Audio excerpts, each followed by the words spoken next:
है। 22 दिसंबर हम आदिवासियों के लिए एक ऐतिहासिक गौरव का दिन है।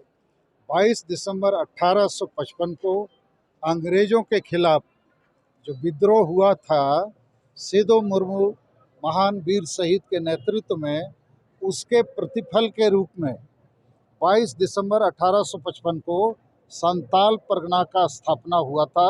वो अपने आप में एक देश था, आज़ाद देश, और संताल परगना टेनेंसी कानून भी बना था। उसी प्रकार 22 दिसंबर 2003 को देश के सबसे बड़ी आदिवासी भाषा संताली भाषा भी राष्ट्रीय मान्यता प्राप्त किया, 8वीं अनुसूची में शामिल हुआ। तो 22 दिसंबर और एक बड़ी सिग्निफिकेंट बात यह है कि भारत देश आज़ाद हुआ 1947 में, आदिवासी संतालों का देश आज़ाद हुआ 1855 में, माने 100 साल पहले।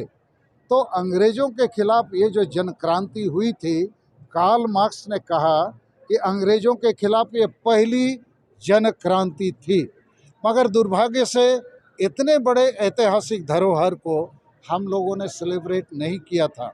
तो पहली बार यहाँ देश विदेश के प्रतिनिधि आए हैं कि हम आदिवासी को भी अपने गौरव के दिन को याद करना है 22 दिसंबर को, और ये कार्यक्रम हम लोग का हो रहा है। इसमें झारखंड, बंगाल, बिहार, उड़ीसा, असम, त्रिपुरा और अरुणाचल, और इसके अलावा नेपाल, भूटान, बांग्लादेश से भी प्रतिनिधि आ चुके हैं। यहाँ मैदान में नेपाल का झंडा भी लहरा रहा है। और अभी हम लोग नाच गान के कुछ कार्यक्रम चला रहे हैं।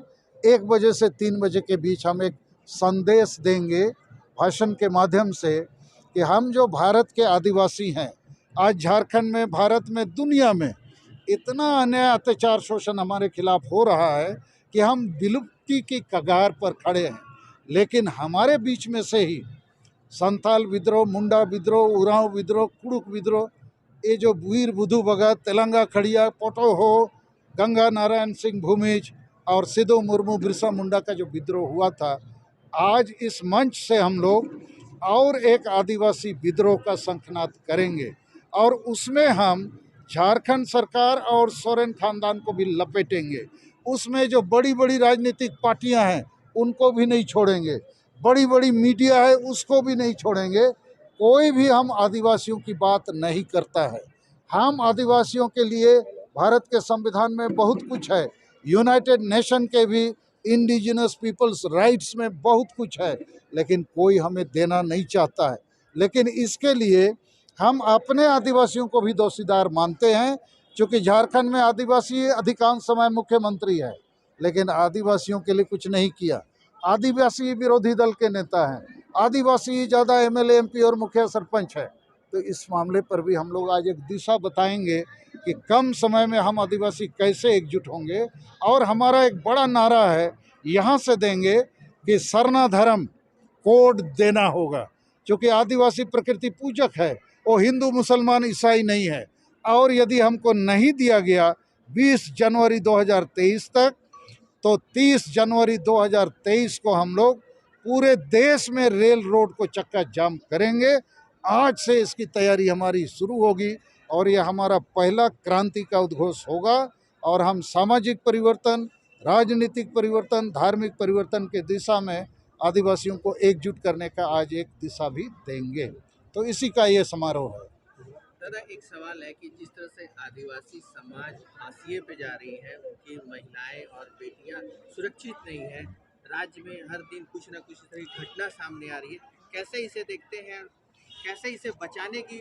ठीक है, मैं उस पर भी 2 शब्द कहना चाहूँगा।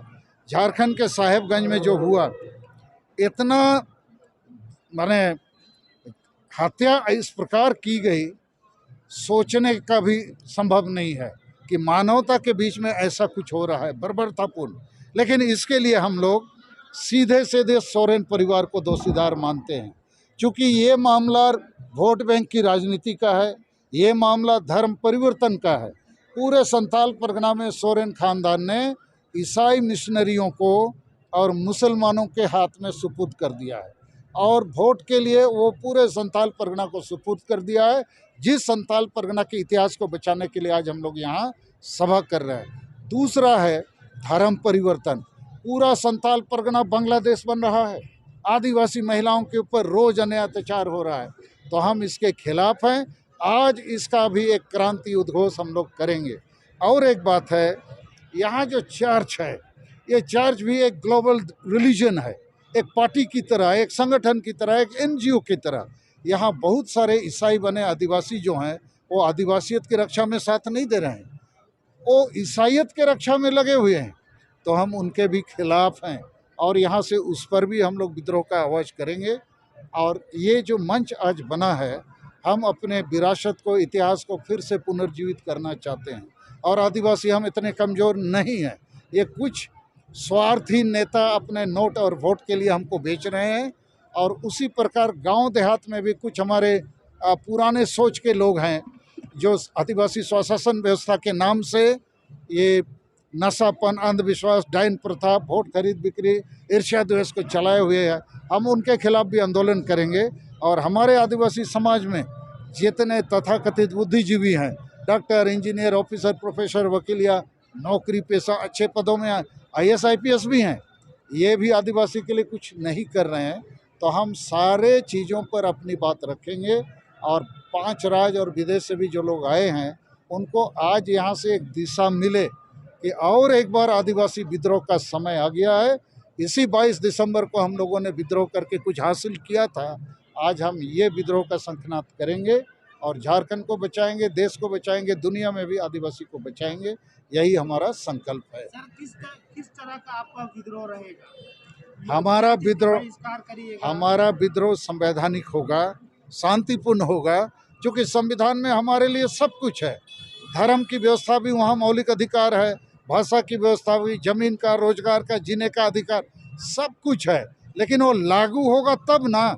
CNT SPT कानून है और जमीन रोज धड़ल्ले से लोग लूट रहे हैं, तो उसमें सरकारी पदाधिकारी भी शामिल है, हमारे नेता भी शामिल हैं, हमारे कुछ छोटे छोटे दुकान चलाने वाले आदिवासी संगठन भी शामिल है। रांची के इर्द गिर्द 50 से ज़्यादा सरना धर्म के नाम से संगठन है। ये लोग एकजुट क्यों नहीं होते? आज मैं ये बात को रखूँगा। यदि सचमुच सरना धर्म कोड लेना है, आप एक क्यों नहीं होते हैं? आप दलाल की तरह क्यों काम करते हैं? तो हम जो हमारी आंतरिक कमजोरियां हैं उस पर भी हम फोकस करेंगे, बल्कि ज़्यादा फोकस करेंगे। पहले हम लोग कहते थे दिक्कू लोग हम लोग को मार रहा है, दिक्कू माने गैर आदिवासी। अभी तो आदिवासी के भीतर दिक्कू घुस गया है, आदिवासी ही दिक्कू बना हुआ है। तो इसलिए उसको पहले ठीक करना होगा, पहचानना पड़ेगा हमारा दोस्त और दुश्मन कौन है। लेकिन हम हथियार बंद कुछ नहीं करने वाले हैं। संविधान हमको बहुत ताकत दिया है, केवल आदिवासी को एकजुट होना होगा। सही नेतृत्व की ज़रूरत है, सही मार्गदर्शन और सही रास्ते पर चलने की। तो आज यहाँ जो हंसा बसा जीतकर मातृभूमि मातृभाषा विजय दिवस का हम लोगों ने आयोजन किया है आदिवासी संगेल अभियान की तरफ से, हमको पूरा उम्मीद है, आशा है कि द्रौपदी मुर्मू जो आदिवासी राष्ट्रपति बनी है, वो हमारे बीच से, हमारे गांव से है। हम उनको मजबूर करेंगे। आप 5 साल के लिए राष्ट्रपति हैं, आपके रहते भी यदि आदिवासी नहीं बचा तो लानत है राष्ट्रपति बनने का।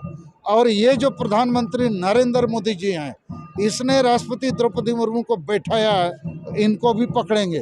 केवल वोट की लालच और राजनीति के लिए हमको उपयोग मत कीजिए।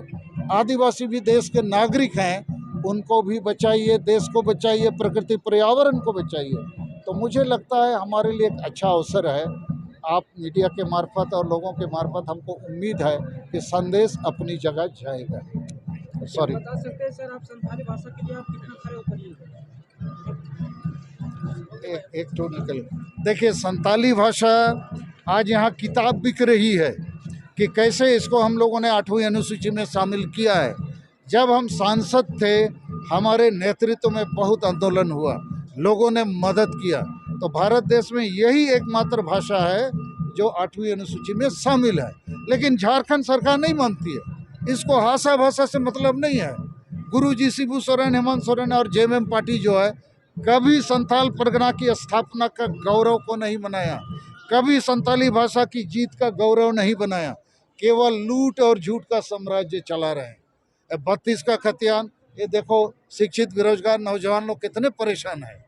उसका हर नीति हाईकोर्ट सुप्रीम कोर्ट में खारिज होता है।